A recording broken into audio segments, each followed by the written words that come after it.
actually was singing to you? I would say even in court, it's basically about acting. Anytime you catch me, you can say you like Kofi. What I did? But then you bust up. We see the place around the what like this around the box.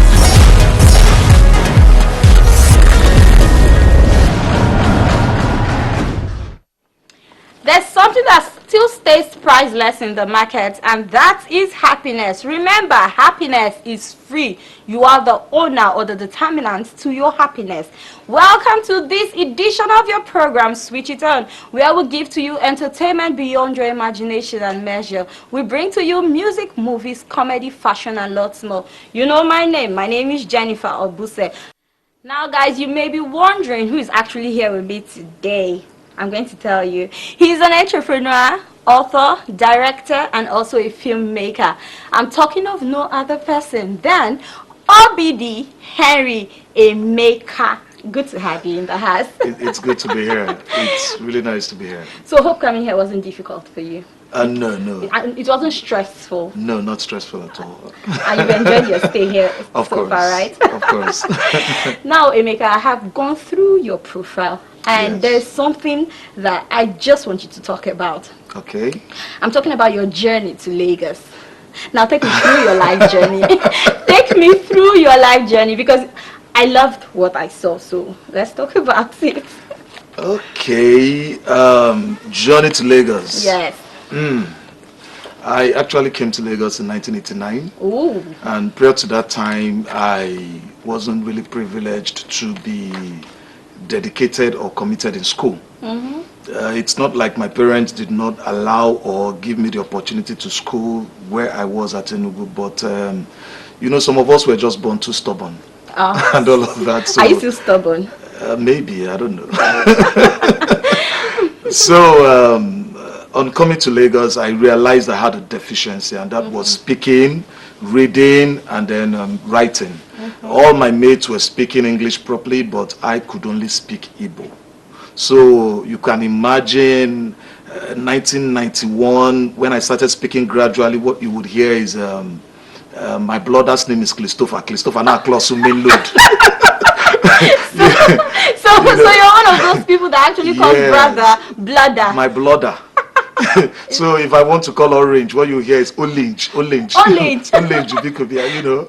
But then I realized that it was quite painful, because there was a lot of mockery, a lot of criticism, and all of that. And I was able to channel all of these things into an internal energy and determination to learn more, to prove them wrong, that this area where you felt I couldn't make it, I can actually make it. And then I started reading and writing gradually. I attended school here in Lagos. You could imagine I was one of those big boys in primary school. Wow. Where you find us at the Back of the class. back of Sitting the at class, the back exactly. Of the class. And when the teacher asks a question, Ima, and we don't know the answer. So eventually, I got into the university. I was admitted into LASU to study economics. But considering the pains I had gone through via the mockery that people gave to me while I was growing up, I decided to change and study English education. Wow, so that's a village boy turning into an English graduate. Exactly. And then from there, I realized that there's a deficiency in the textbook we use. You know, in those days we had oral English and vowel sounds as A, E, I, O, U. Yes. After rigorous study, I found out that we actually have monotongues, diphthongs, and then triphthongs. So and we didn't look have. at me doing it. Of course, you went to private school. Don't blame. No, are you sure I went to a private school? You should have gone to a private school.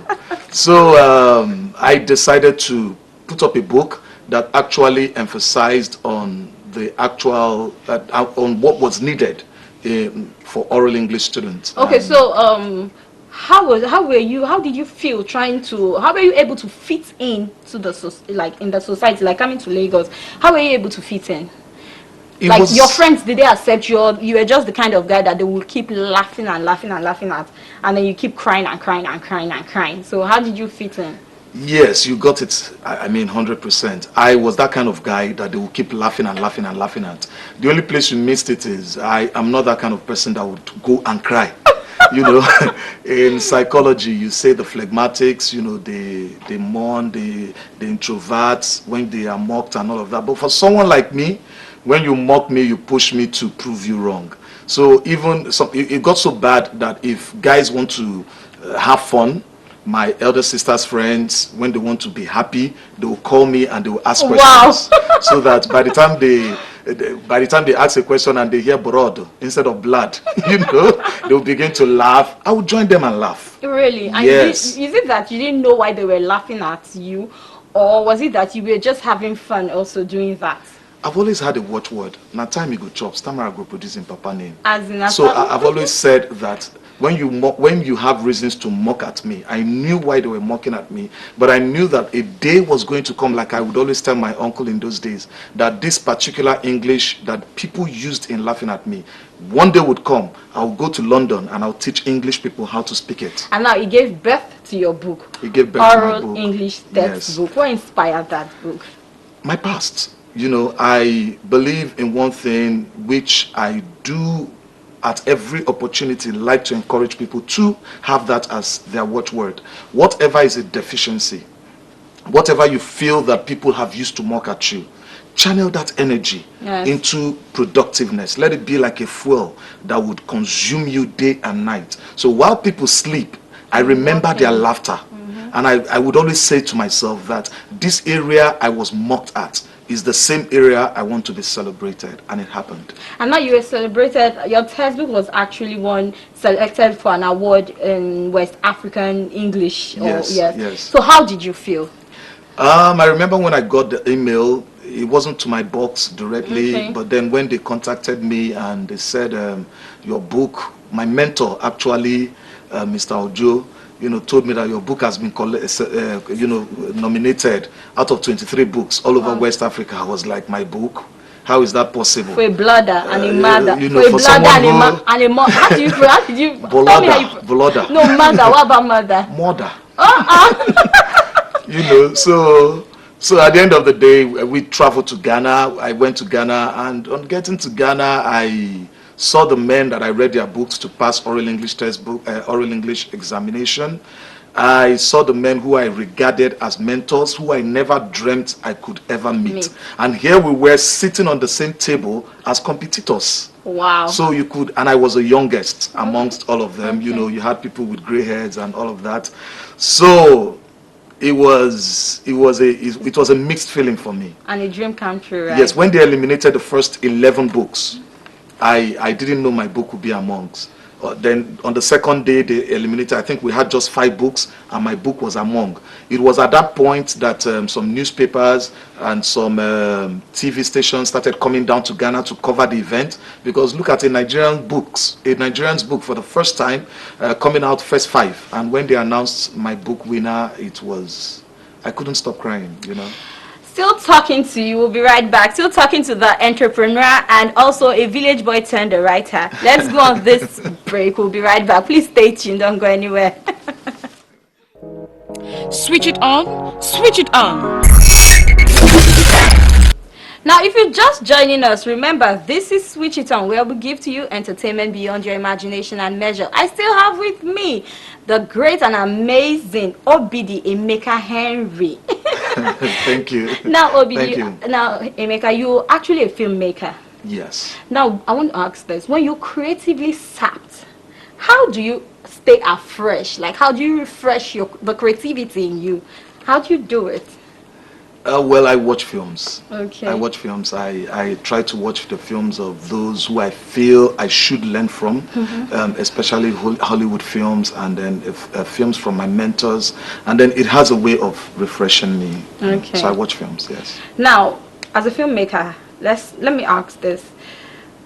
What's most difficult? Getting started or when you keep going? Which is difficult? Starting up or along the line, the journey, when you keep moving? The truth is, for filmmaking, starting is not as difficult as continuity.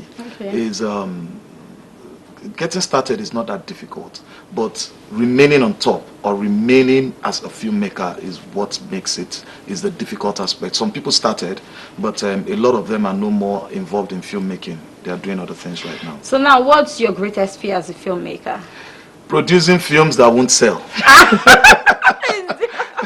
That's it. So that's your greatest fear. Oh, it's a fear, yes. Now, probably 10 to 15 years back, yes. We didn't really have a lot of female filmmakers. And now the world is evolving, and things are already changing. Yes. So what would you say about women who are actually going into filmmaking today, and how have you been able to rate, or if I should ask you to rate their productivity, what would you rate it? Will I say fortunately, unfortunately, the women right now are doing better than men when it comes to Nollywood. I have a lot of producer directors as friends. In fact, most of the producers, I think the ratio is now almost 60 to 40. 60 women? Yes, 60 women to 40 men. Because most of the films you watch these days are produced by even young ladies. And then it's so amazing, though the male directors are more right now, but in number, but then it's so amazing that everywhere you go, you meet very competent female directors. And one thing about being a female in the film industry is the film industry requires looking into details. And most times, things that a man would overlook, a woman would never pay attention. So I think the women are doing very, very well, and the rating is very high. Wow. Yes. So women like... Go women, go women. You director. Yes. What is that thing you hate to see on set? From your cast, your crew, wherever, left, right, middle, back, center. What's that one thing that will make a maker scream and like want to press someone else's neck or something? What's that thing that angers you on set? Pride. Yes. Entertainment and pride goes hand in hand. Most of the actors, some of the actors, not all of them, because quite a number of them are very humble, but some of them come on set with this arrogance. And then it annoys me, because you need to spend a little bit of time to humble their spirits so that you can get out the best out of them. And when someone is proud, he can never give out his best. So pride is one thing I don't like. Have you ever worked, have you a famous or a popular actress or actor, have you ever walked them out of your stage, or on your set? Have you ever walked them out, probably because they are too proud, or they are feeling that you can't, because I usually hear that the director is the god on set. So have you ever walked anyone out? Yes, I've done that. I'm not going to ask you. I'm not going to ask you. I've done that, yes, more than once. Really? Yes. So how do they humble themselves back to you? The basic truth is, no matter how proud a man is, when he realizes how competent you are in what you're doing, and when he knows you know what you're doing, eventually they begin to adjust. There are so many directors, so some people would come, they would see you for the first time, they've not worked with you before, they don't know what to expect. So some of them, it might not be pride, it might just be personal innateness. They exhibit arrogance, or some of them are just skeptical. So, but then by the time you express to them, or you make them see that you really, really know what you're doing, they will become humble. Now let's talk about your awards. Okay. How has that been able to shape your career? By God's special grace, I've bagged a lot of awards. Like you say it confidently. Yes, Lizard fell on the ground, you shake your head, say do. So but then each of those awards have helped me stay online, and made me see that there are expectations that I must not fall short of. Wow, that's a good one. Yes. Expectations that you must not. Anyway, let's go on a musical break. One More Night, Mr. P featuring Ninyola.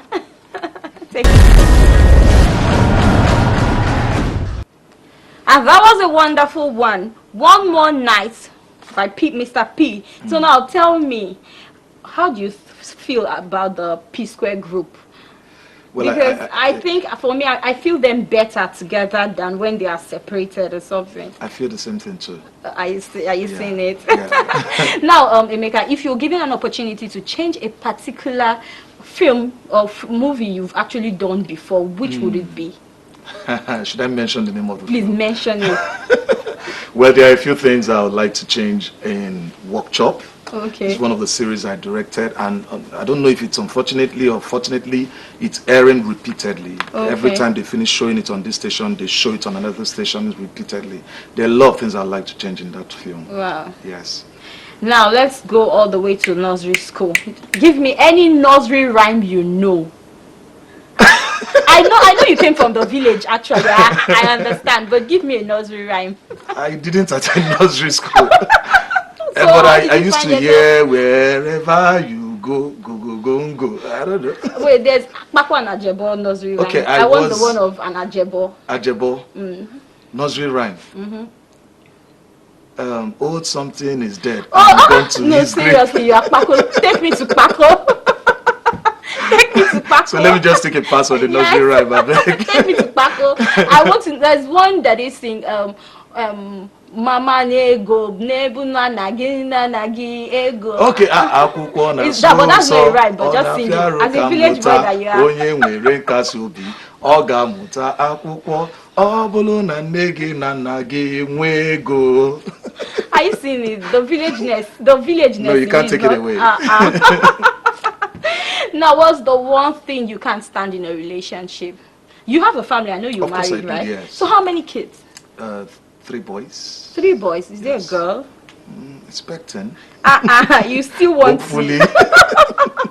Now, generally, what's the one thing you can stand in a relationship? Lies. Lies. Yeah. Are you serious? So you married a very faithful, life-free wife. She's an angel. Oh. So where did you guys meet?